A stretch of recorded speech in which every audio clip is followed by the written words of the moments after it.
Hey everybody, it's Joe Hirsch with this week's edition of The Digital Dish, your window into our world. And what a week it was here in fourth grade. Students had an opportunity to begin their preparations for Rosh Hashanah by taking a closer look at the shofar and better understanding its laws, features, and purpose.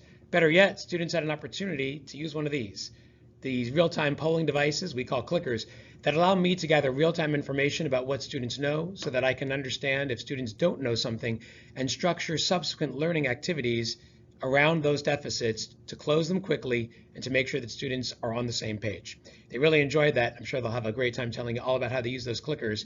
Unfortunately, they didn't work ESPN.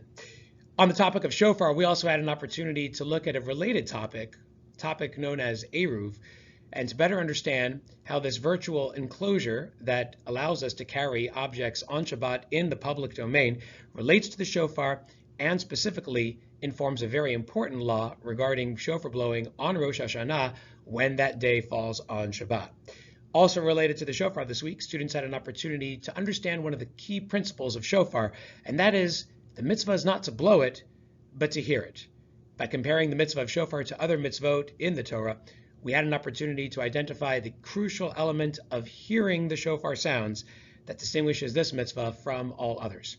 Still on the holiday front, students this week had the opportunity to think more deeply about the concept of teshuvah, repentance, so much a part of the holiday season and period of introspection in which we now find ourselves, and to ask themselves, how do they actually say sorry for the things they've done over the course of the past year?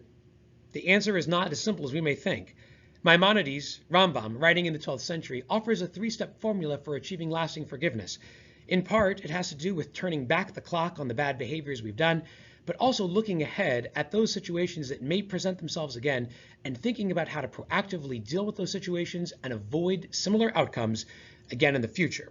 Your students had a chance to write about it, to think deeply about it, and to engage in collaborative discussions about it.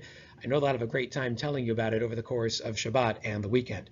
But speaking of Shabbat, that means it's time for the Parsha Spotlight, and this week, Parshat Kiteitzei students had an opportunity to focus on the mitzvah of Hashavat Aveda, returning lost objects, a practical mitzvah that comes up seemingly every day here in fourth grade.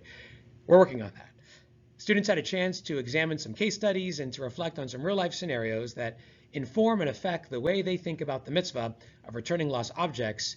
Is it true that finders are keepers and losers are weepers?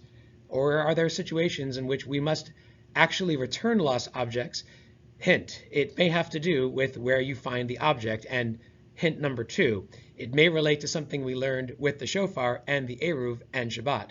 Learning is always connected here in fourth grade. That's what we covered this week on the Rabbi Hirsch Show. Looking forward to another great week with your students. Thanks again for sharing them.